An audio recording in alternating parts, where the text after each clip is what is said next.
হিজামা, এটা আমি আসলে জানতাম না, হাদিস পড়ে জানছি যে রোগ ব্যাধি নিয়ে যে অধ্যায়টা আছে সেখানে রাসূলুল্লাহ সাল্লাল্লাহু আলাইহি ওয়াসাল্লাম বলছেন যে সর্বোত্তম চিকিৎসা পদ্ধতি হচ্ছে সিঙ্গা লাগানো। তো সিঙ্গা লাগানো আমি ওই সময় বুঝতাম না, পরে দেখতেছি সিঙ্গা লাগানো হচ্ছে হিজামা করা। এই এখন এত বেশি দেখেন ডাক্তারের পিছনে টাকা নষ্ট, এত টেস্ট, এত ওষুধপত্র খেতে হয়, এটা লাগবে না। আপনার বছরে একবার দুইবার করে হিজামা করাবেন। আমার নিজের মাথা ব্যথা প্রচন্ড ছিল, আমি আগে ফুটবল খেলতাম, প্রচুর হাঁটু ব্যথা করতো। একটা সেশন নিয়েছি হিজামার।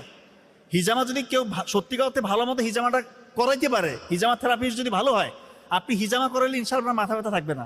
হাঁটু ব্যথা, কোমর ব্যথা, মানে শরীরের যে কোনো জয়েন্টে ব্যথার জন্য এটা একটা মারাত্মক রেজাল্ট, ভীষণ কার্যকরী মাশাআল্লাহ।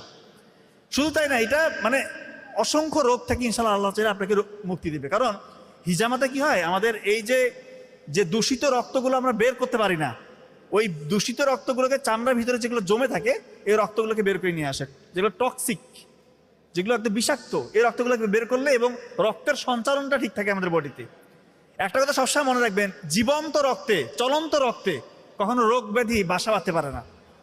এই জন্য হিজামা আপনারা করার চেষ্টা করবেন।